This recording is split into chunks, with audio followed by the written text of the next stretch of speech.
The Council ship's lights gleamed against the dark backdrop of space, its silhouette casting a long shadow over Earth's orbital platform, Artemis.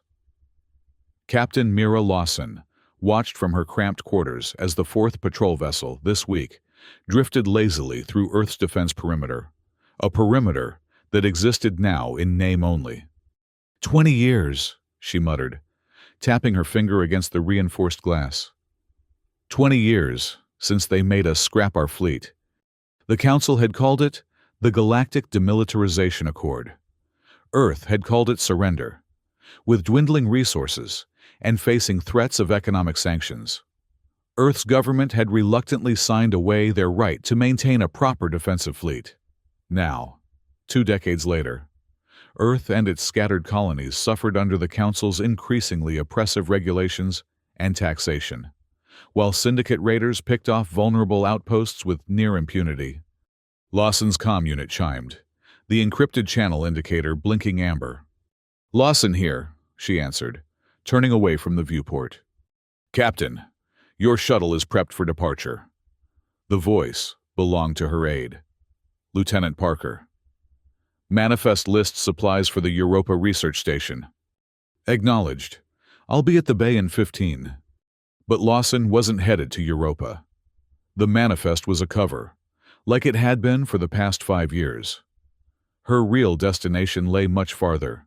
Titan, Saturn's largest moon, where beneath kilometers of ice, Project Aegis had been steadily building humanity's response to 20 years of submission.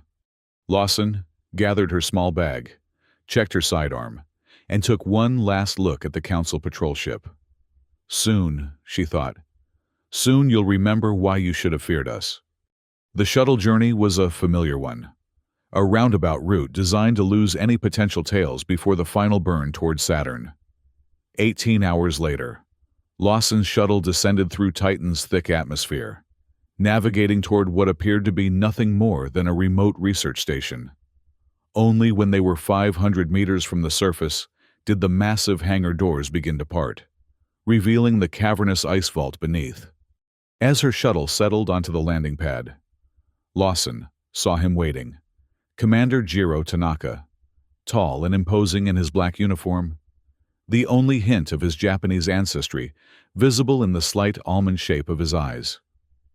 He had been with Project Aegis from the beginning, a tactical genius whose naval career had been cut short by the Accord. "Welcome back, Captain," he said as she descended the ramp. "We've received some concerning reports from the outer colonies." "Walk with me," Lawson replied, already striding toward the main elevator. "How's our girl coming along?" Tanaka matched her pace easily. "Final system integrations completed yesterday. Dr. Moreau is running diagnostics on the quantum skip drive as we speak."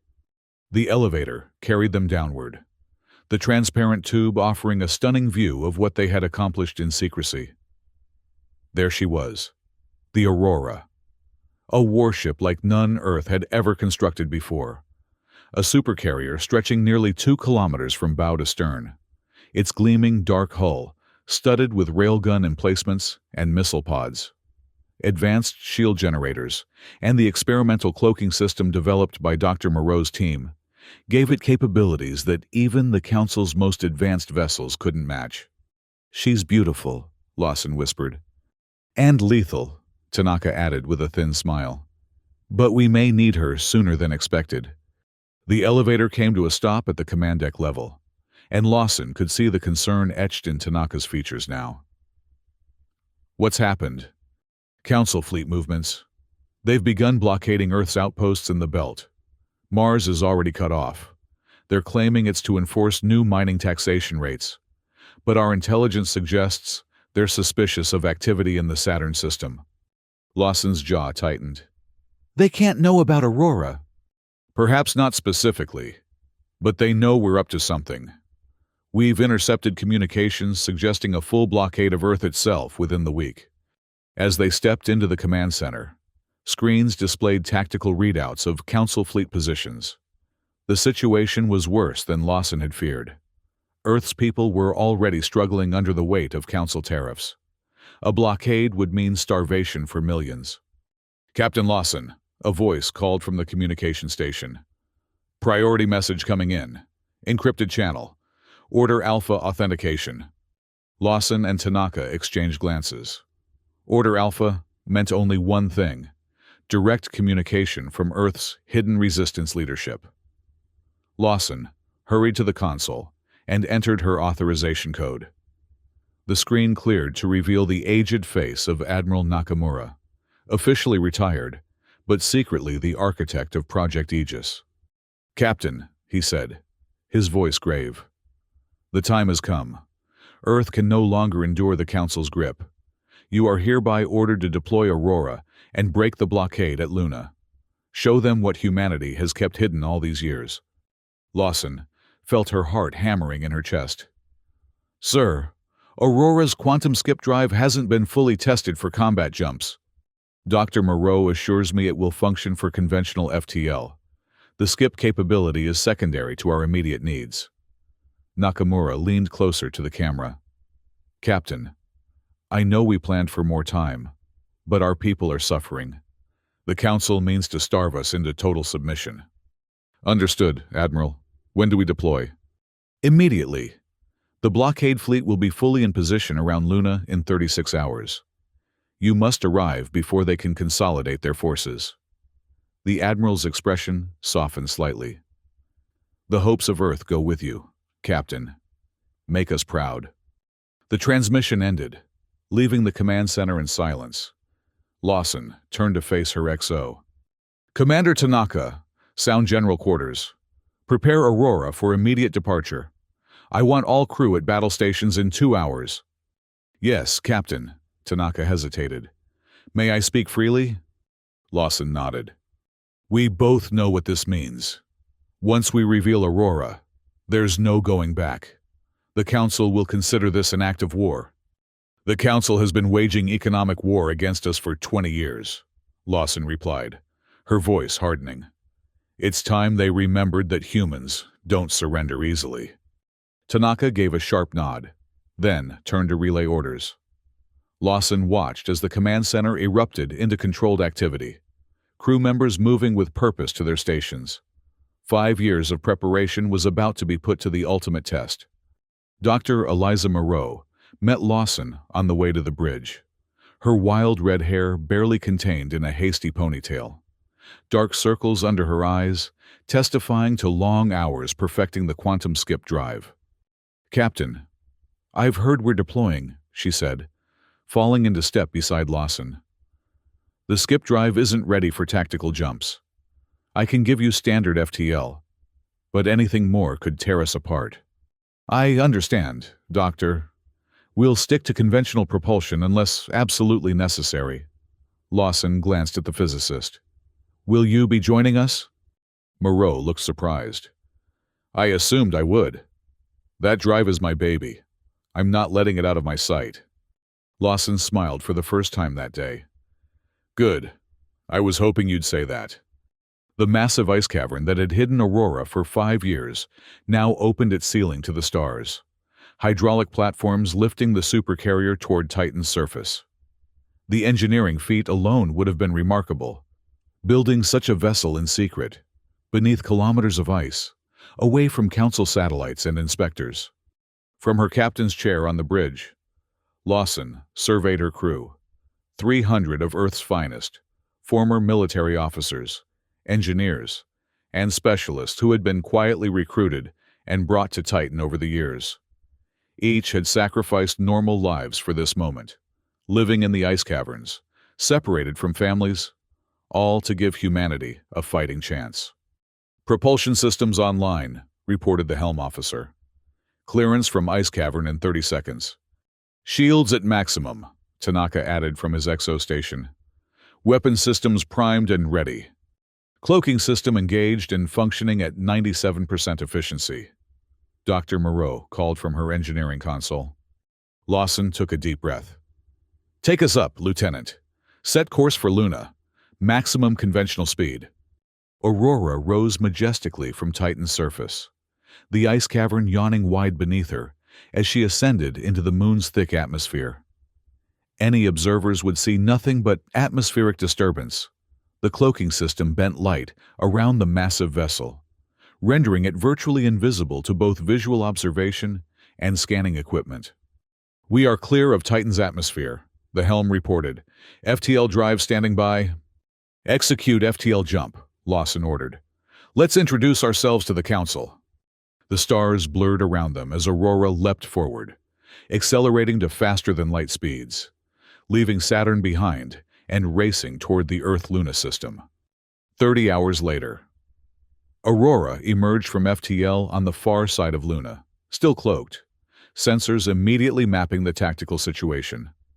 The Council blockade was nearly complete. 15 frigates and 3 cruisers positioned in a web around Earth's lunar colonies, with more vessels arriving hourly. "Council communications intercepted," reported Lieutenant Chen at the communication station. "They're demanding that Luna Station surrender control of all shipping and submit to temporary Council administration." "Luna Station is refusing," Tanaka added, listening through his earpiece. "Council vessels are powering weapons." Lawson stood from her chair, looking at the tactical display. "They won't fire on civilians. Not yet. They're bluffing." "Are we sure about that, Captain?" Tanaka asked quietly. Before Lawson could respond, one of the Council frigates launched a missile toward Luna's main communications array, a clear message that they were serious.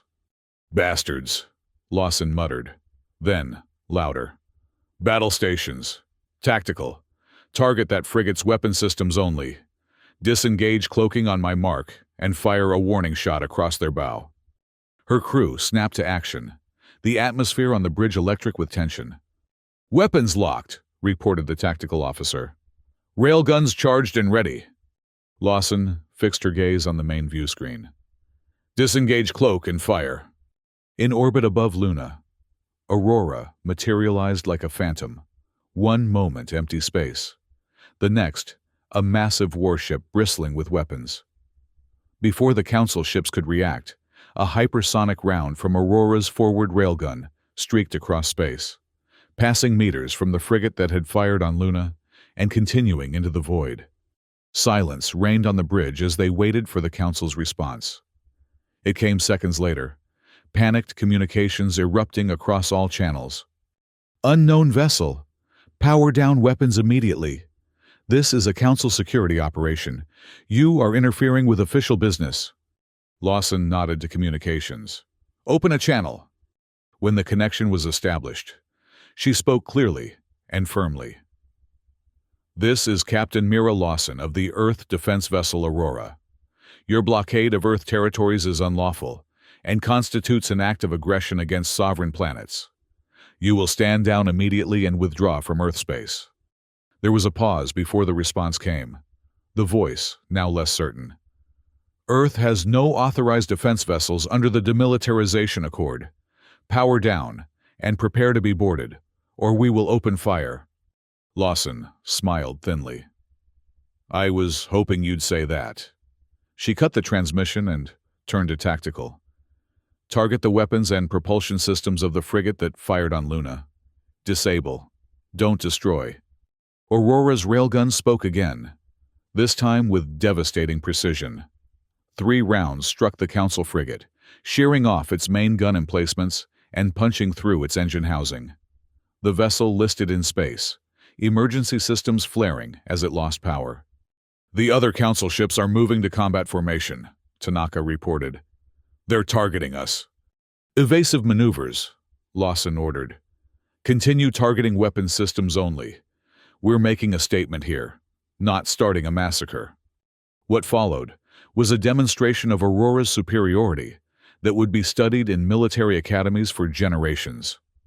The Supercarrier moved with impossible agility for its size, its advanced shielding absorbing the few hits the Council vessels managed to land.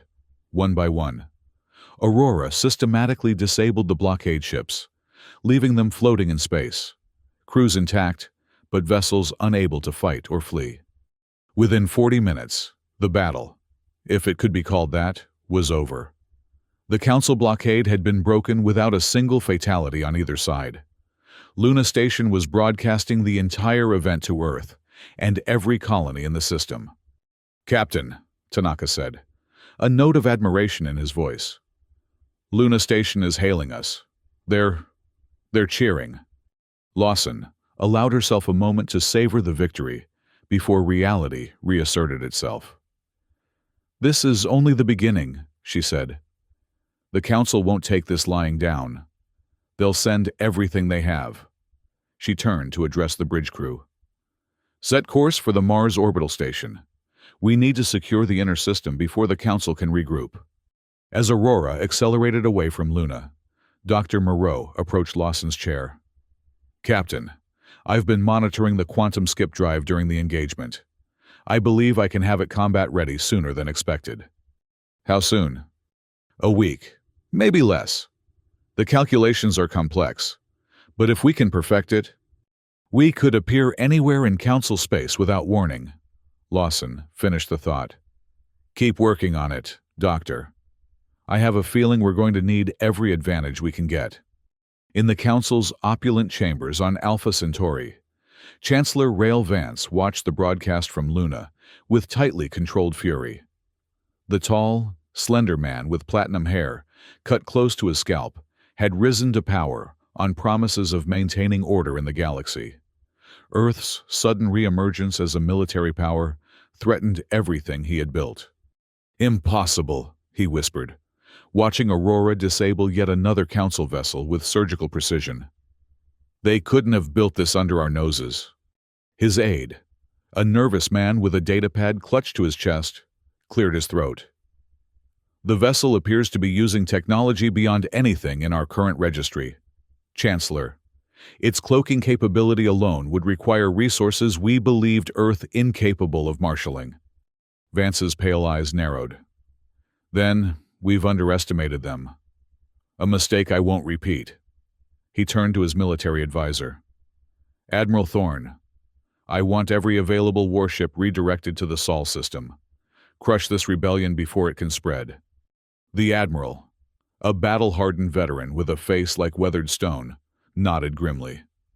It will take time to assemble a proper response force. Chancellor, our nearest battle group is 3 days from Earth. Then you have 3 days to prepare a strategy that doesn't make us look like incompetent fools. Vance snapped. This Captain Lawson has humiliated the Council. I want her ship destroyed and her head on a pike. There is another option, suggested a voice from the shadows of the chamber. A thin figure stepped forward, dressed in the nondescript gray of the Council's Special Operations Division. While the fleet assembles, we could send a more surgical response. Vance considered the Black Ops specialist. Explain. Aurora must make port somewhere. Our agents could infiltrate, sabotage critical systems, perhaps even capture key personnel. Do it, Vance ordered without hesitation. But I want Lawson alive. She'll answer for this treason personally. The specialist bowed slightly and withdrew, already formulating plans. Vance turned back to the display showing Aurora vanishing into FTL toward Mars. Enjoy your moment, Captain, he murmured. It will be brief. Aurora's liberation of Mars orbital facilities proceeded with the same clinical efficiency as Luna. The Council ship stationed there, now aware of the Supercarrier's capabilities, barely put up a fight before withdrawing to safer distances. Within hours, news of Earth's mysterious warship had spread throughout the system, igniting hope among the oppressed colonies and outposts. In Aurora's strategy room, Lawson gathered her senior officers. The holographic display in the center of the table showed the current disposition of forces throughout the system. The inner system is temporarily secure, she began. But our intelligence indicates the Council is mobilizing its main battle groups. We need allies if we're going to withstand what's coming. Tanaka nodded in agreement. The outer colonies have suffered worst under Council rule. They'd likely support us, but they have no military assets to contribute. They have resources and strategic positions, Lawson countered. And there's another potential ally we should consider. She adjusted the holographic display, zooming out to show a point between Jupiter and Saturn, a large, irregular space station appearing as little more than a collection of salvaged ships and habitats welded together. "Camus Station," she said. "The outlaw hub." Several officers exchanged uneasy glances. Camus was notorious. A haven for smugglers, pirates, and anyone wishing to operate beyond council law. Earth's government had officially condemned it, even while secretly relying on its black market for supplies during the worst of the council's restrictions. "Captain," Tanaka said carefully, "the people of Camus are criminals by definition. Can they be trusted? They've survived this long by being smart enough to recognize where their interests lie," Lawson replied. "And right now, their interests align with ours. The council has been squeezing them just as they've squeezed us." "There's also the matter of who runs Camus," added Lieutenant Parker. "Garrick Voss isn't known for his charitable nature." Lawson smiled. "Then we'll have to make him an offer he can't refuse. Set course for Camus Station." As Aurora prepared to depart Mars orbit, Dr. Moreau approached Lawson privately. "Captain, may I have a word?" They stepped into an empty conference room, where Moreau activated a portable privacy field. "I've been analyzing the Council's communications since our emergence. They're scrambling, yes, but I've detected encrypted transmissions that concern me." "What kind of transmissions?" Lawson asked. "They bear the signatures of their Special Operations Division. I believe they're deploying covert operatives, possibly to infiltrate Aurora when we dock somewhere." Lawson's expression darkened. "Sabotage?" "Or assassination," Moreau said quietly. "Your name appears repeatedly in their transmissions.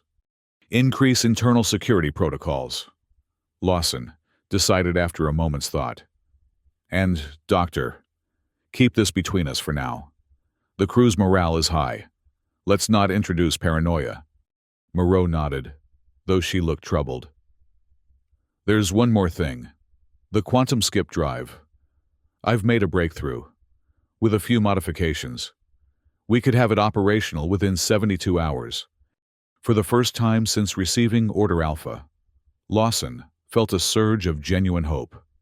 The quantum skip drive would change everything, allowing Aurora to appear anywhere in space without traveling the distance between, bypassing conventional defenses entirely. "Make it happen, Doctor. If we can perfect that technology before the Council's main force arrives, we might just win this." Moreau finished with a determined smile. Aurora's arrival at Camus Station caused the expected stir. The massive warship dwarfed the Hodgepodge station, remaining at a respectful distance while Lawson and a small delegation took a shuttle to negotiate. Camus's docking bay was a cacophony of sights and smells. Beings from dozens of species moved among stalls, selling everything from exotic fruits to clearly illegal weapons technology. Armed guards watched the Aurora delegation with undisguised interest as they were escorted to Garrick Voss's quarters. Voss himself was a surprise. Lawson had expected a hardened criminal, perhaps scarred and imposing. Instead, she found a slender man with an almost scholarly appearance, dressed in expensive but understated clothing, his manner cultured and refined. "Captain Lawson," he greeted her, rising from behind an antique desk fashioned from actual wood, a shocking extravagance in space. "Your arrival has caused quite a sensation. Please, sit." Lawson and Tanaka took the offered seats while their security detail remained standing. Voss poured amber liquid from a crystal decanter into glasses without asking if they wanted any. "Two unexpected developments," he said, raising his glass in toast.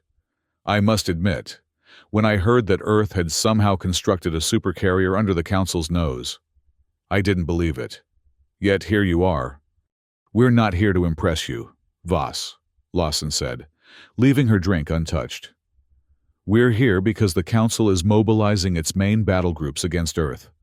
When they arrive, Aurora alone won't be enough." Voss sipped his drink, studying her over the rim of his glass. "And you believe the rabble of Camus can help you fight Council warships?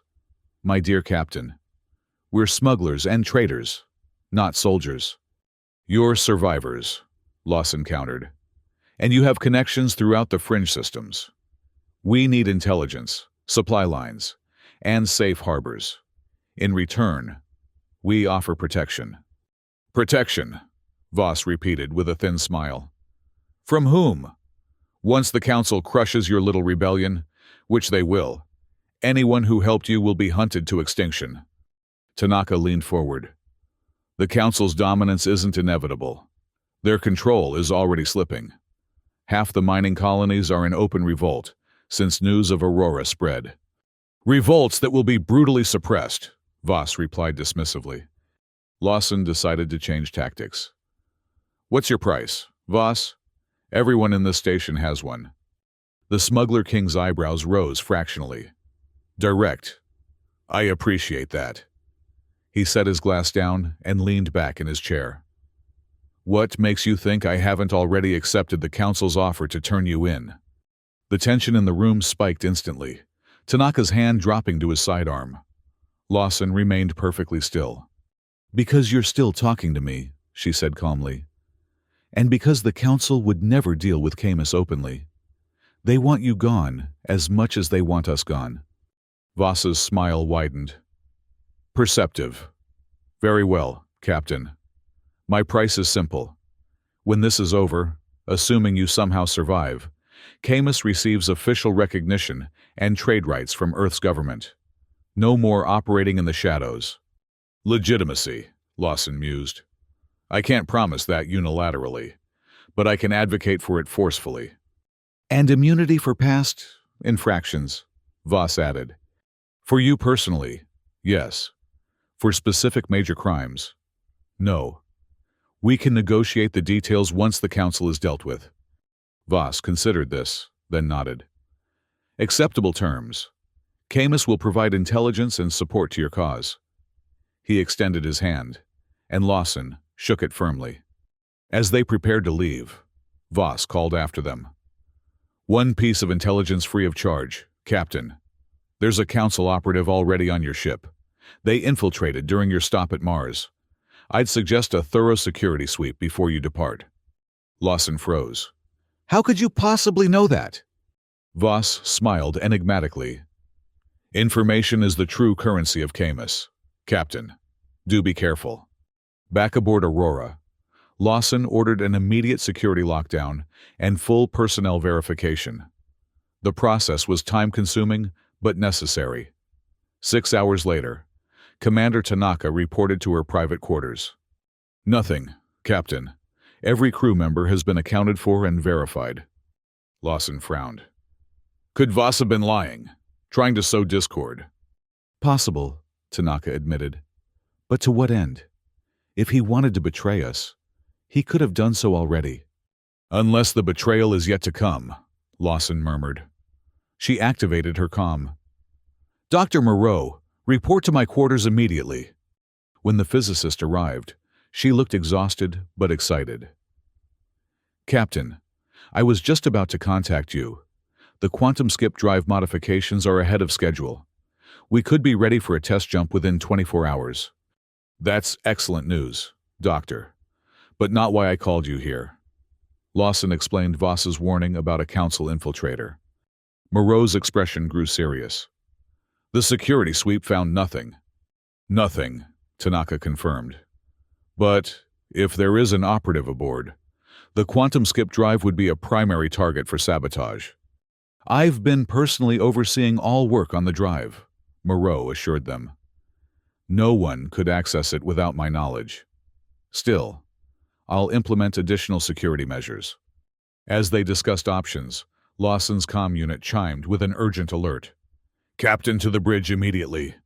On the bridge, the tactical officer reported tensely.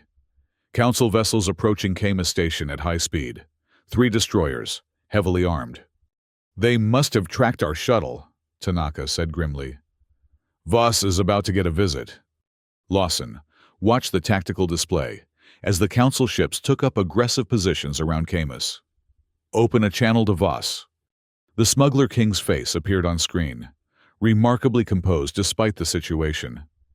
It seems our alliance has drawn unwanted attention, Captain. We can protect you, Lawson said. Aurora can engage those destroyers. And reveal your position. No. Captain, Camus has survived council harassment before. Voss's expression turned shrewd.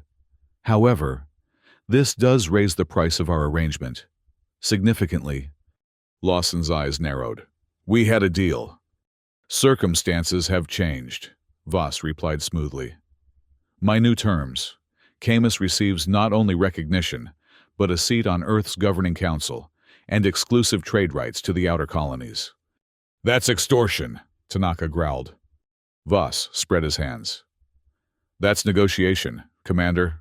The council ships are hailing me now. I should answer them, don't you think? Lawson felt a cold certainty settle in her gut. You called them here.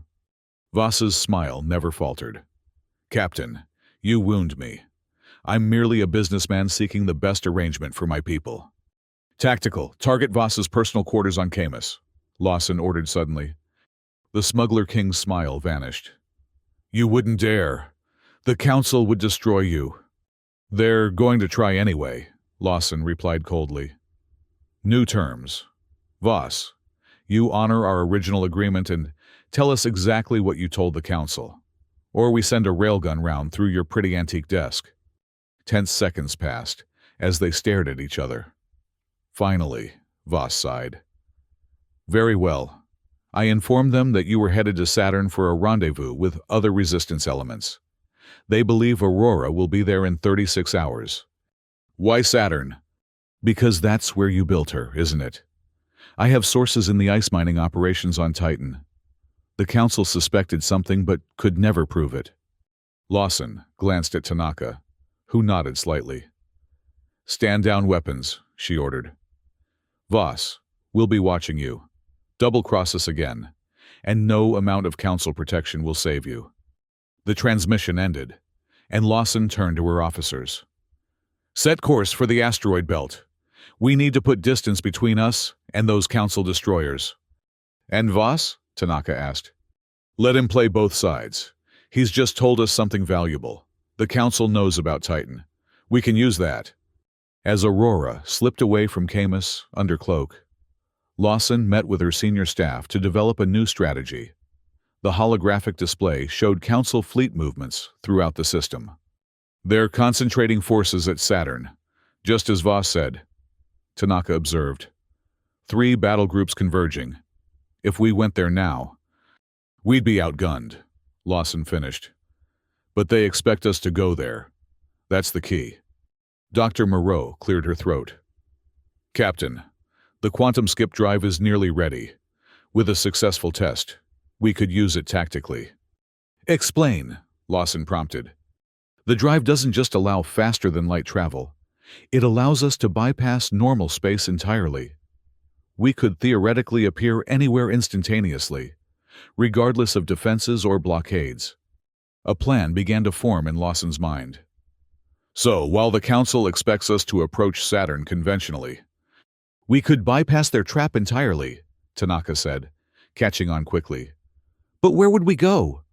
Lawson zoomed the display out, revealing the entire system.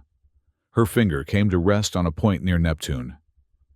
Here, the Council flagship Judicator, Chancellor Vance's personal vessel, currently isolated from the main battle groups as it makes its way toward Saturn.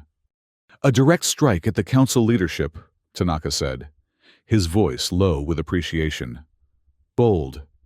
And risky, Moreau added. The skip drive is untested for combat jumps. If the calculations are off by even a fraction, we could materialize inside a planet or scatter our atoms across half the system, Lawson acknowledged. But the alternative is facing overwhelming odds at Saturn. Sometimes the riskiest path is the safest. The decision made. Aurora retreated to a quiet sector of the asteroid belt to prepare. Dr. Moreau and her team worked around the clock to finalize the quantum skip drive, while Tanaka drilled the crew on boarding procedures. If they were going to strike at the Judicator, Lawson wanted to capture, not destroy it, a symbolic victory that would resonate throughout the galaxy. 24 hours later, Dr. Moreau reported to the bridge, dark circles under her eyes, but a triumphant smile on her face. "The quantum skip drive is ready, Captain. We've run every simulation possible. It will work." "You sound certain," Lawson observed. "I'm a physicist, Captain. Certainty is relative, but I believe in my calculations." Moreau handed her a datapad with the final diagnostics. "There is one limitation.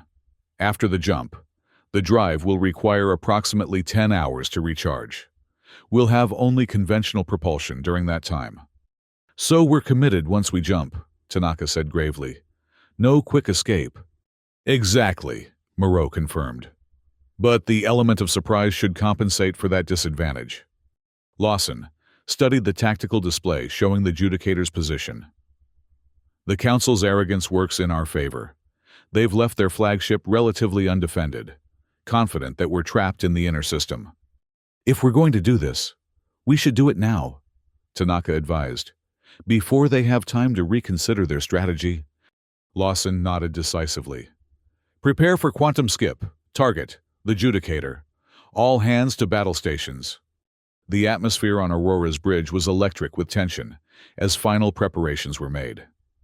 Dr. Moreau sat at the engineering console, her fingers flying over the controls as she input the precise calculations needed for the jump. "Quantum skip drive spooling up," she reported. "Power levels climbing. 80%, 90, 100%. Ready for jump on your command, Captain." Lawson looked around at her crew, men and women who had sacrificed everything for this moment. "We were forced to bow once," she said, her voice carrying throughout the bridge. "Today, we show the Council that humanity stands on its own feet. Execute quantum skip." For a heartbeat, nothing seemed to happen. Then, reality itself appeared to fold around Aurora. Stars streaked and swirled in impossible patterns as the ship slipped sideways through dimensions humans weren't meant to perceive. Several crew members clutched their stations, fighting sudden vertigo. Lawson felt as though her body was being simultaneously compressed and stretched, an uncomfortable sensation that lasted only seconds, but felt like an eternity. Then, with a violent lurch, Aurora emerged, directly alongside the massive Council flagship Judicator. "Jump successful," Moreau exclaimed, though her face had gone pale. "Position exact to within 5 kilometers. The Judicator is raising shields," Tactical reported urgently. "They're powering weapons." "Too late," Lawson said with grim satisfaction. "Target their shield generators and propulsion systems. Fire when ready." Aurora's railguns spoke, hypersonic rounds punching through the Judicator's shields before they could fully form, disabling key systems with surgical precision. The Council flagship, caught completely by surprise, managed only a single ineffective volley before its main weapons were disabled.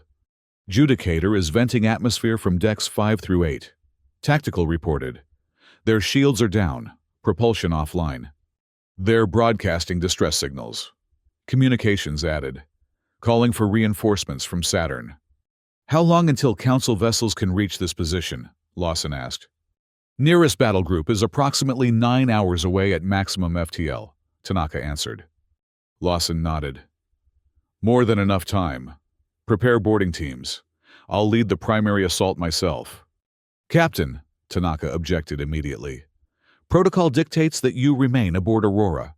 The risk is necessary," Lawson interrupted. "This isn't just a military operation, Commander. It's political. I need to face the Council leadership personally." Before Tanaka could argue further, sensor alarms blared. "Captain, multiple small craft launching from the Judicator." "Escape pods?" Lawson asked. "Negative. Combat shuttles, heavily armed. They're on an intercept course." Lawson's eyes narrowed. "They're trying to board us. Tactical, target those shuttles." Aurora's point defense systems engaged, destroying 2 of the approaching shuttles immediately. But the third executed a series of evasive maneuvers that seemed impossibly precise, evading every attempt to target it. "That pilot is good," Tanaka murmured. Too good, Lawson agreed. Special operations. The shuttle disappeared from sensors momentarily, then reappeared much closer to Aurora, heading for a maintenance airlock on the vessel's underside. They're going to breach through Section C7, Tactical warned. Security teams responding, but they won't get there in time. Lawson made a swift decision. Commander Tanaka, you have the bridge. Dr. Moreau, with me. We need to protect the quantum skip drive. Grabbing sidearms, Lawson and Moreau raced through Aurora's corridors toward the engineering section where the drive was housed. Behind them, alarms indicated that the Council shuttle had successfully attached to the airlock and was burning through. Why would they target the drive specifically? Moreau asked as they ran. They couldn't know about it. Unless someone told them, Lawson replied grimly. Voss's warning about an infiltrator. We never found them. They reached the quantum skip drive chamber just as the security alert changed tone, indicating that the boarders had breached the hull. Lawson sealed the heavy doors behind them and took up a defensive position, motioning for Moreau to stay behind the drive's massive housing. Can you lock out the drive controls? Lawson asked. Prevent any tampering. Moreau nodded, already working at a console. I'm implementing security protocols now. They won't be able to. The physicist's words cut off as the lights in the chamber flickered. A moment later, the massive doors slid open despite the lockdown, revealing a slender figure in the distinctive gray uniform of Council Special Operations. The operative moved with unnatural grace, sidestepping Lawson's first shot with ease. Captain Lawson, the operative said, voice modulated to an androgynous tone. Chancellor Vance sends his regards. Lawson fired again, but the operative was already moving, diving behind a support column. You're too late, Lawson called out. The Judicator is disabled. The Council's flagship is ours. The Judicator is merely a vessel, the operative replied, voice eerily calm. The true power of the Council lies in its inevitability. You will be crushed, Captain. This momentary victory means nothing. A small object skittered across the floor toward Lawson, a stun grenade. She dove for cover as it detonated, the concussive blast leaving her ears ringing. Through blurred vision, she saw the operative advancing on Dr. Moreau's position. No! Lawson shouted, struggling to her feet. What happened next occurred in horrifying slow motion. Moreau, defiant to the last, lunged at the operative with a tool she had grabbed from the console.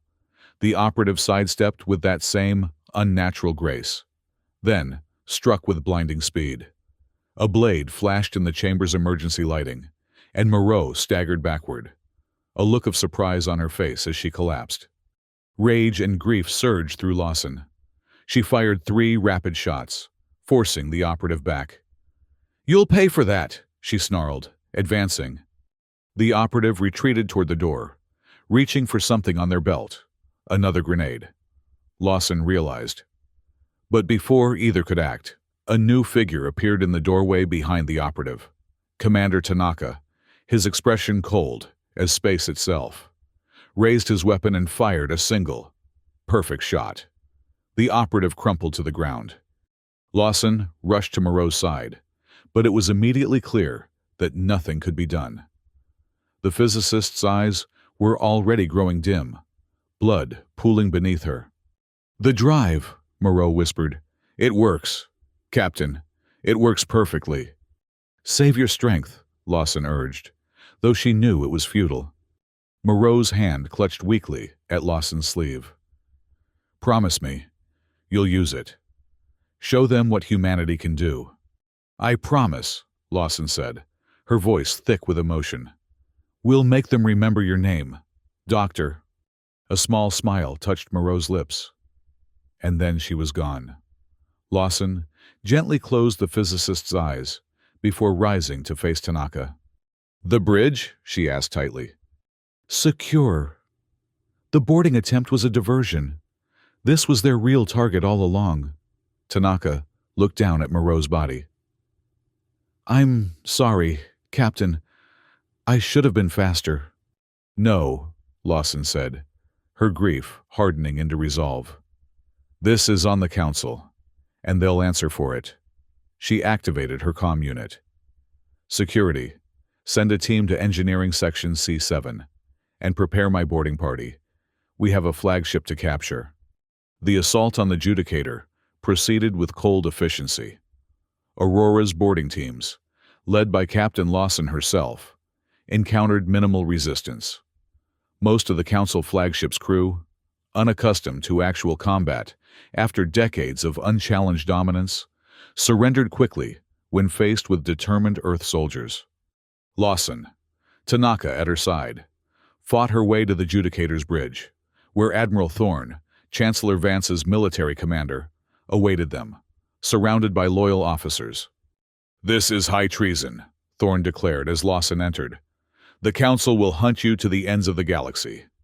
"The Council's days of hunting anyone are over," Lawson replied, her weapon trained steadily on the Admiral. "Your blockades, your taxes, your oppression, it ends today." Thorne's weathered face twisted in a sneer. "You think one ship, one victory, changes anything? The Council controls thousands of worlds. You've accomplished nothing but your own destruction." "Is that so?" Lawson gestured to Tanaka, who activated the bridge's communication systems. "This isn't about one ship or one battle, Admiral. It's about showing the galaxy the truth. Across thousands of worlds, communication systems suddenly carried an unauthorized broadcast. The image of Captain Mira Lawson standing on the bridge of the captured Council flagship, with Admiral Thorne and his officers under guard. "Citizens of the galaxy," Lawson began, her voice steady and clear. "For 20 years, Earth and its colonies have suffered under Council oppression. We were forced to disarm while raiders attacked our outposts. We were taxed into poverty while Council worlds prospered. We were told it was for the greater good, for peace and stability." She moved closer to the camera.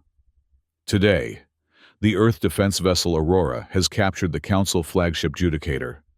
We did this not to start a war, but to end one. The economic war the Council has waged against free worlds for decades." Lawson gestured to Admiral Thorne. "Ask yourselves, if the Council truly protected you, why did they need to disarm us? If their rule was just, why did they need to impoverish us? The truth is simple. They fear what free worlds working together could accomplish." The broadcast continued, with Lawson revealing evidence of Council corruption that had been discovered in the Judicator's databases, secret arrangements with syndicate raiders, deliberate suppression of developing worlds, embezzlement on a massive scale. Across the galaxy, the response was immediate and overwhelming. On mining colonies that had suffered under crushing taxation, workers seized control of Council facilities. On fringe worlds that had been denied protection from raiders, local militias declared their independence. Even on some Council core worlds, populations that had been fed propaganda for years began to question their leadership. Chancellor Vance, watching the broadcast from his secure compound on Alpha Centauri, smashed a priceless crystal sculpture against the wall in fury. "Cut the transmission!" he screamed at his communications officers. "Deploy the entire fleet to Neptune. I want that ship destroyed and Lawson's head." But it was too late.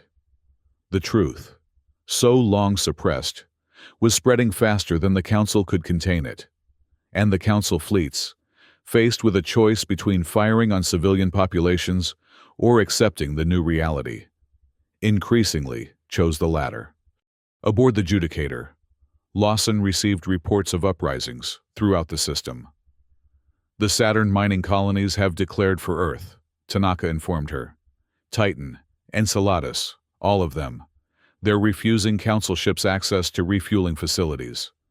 "And the Council battle groups?" Lawson asked. "Retreating to defensive positions around Alpha Centauri. They seem uncertain." Lawson nodded, understanding the significance. "They don't know who to trust anymore. Their own crews might mutiny if ordered to fire on civilians. Over the next 72 hours, The situation evolved rapidly. Governors of fringe systems, seeing which way the wind was blowing, pledged allegiance to what was now being called the Terra Coalition. Council ships throughout the galaxy found themselves without safe harbors, as world after world declared independence. 8 days after Aurora's emergence, representatives from 27 formerly Council-controlled worlds met aboard the Judicator, now renamed the Liberation, to sign the Terra Coalition Compact, a mutual defense agreement that would ensure no single power could ever again dominate the galaxy. Captain Mira Lawson, now Admiral Lawson by unanimous vote of the Coalition representatives, stood at the viewport of her quarters aboard Aurora, watching as Allied ships gathered in formation. The supercarrier that had changed the course of history was no longer alone. Vessels of all sizes and configurations, from all corners of the galaxy, had joined the Coalition fleet.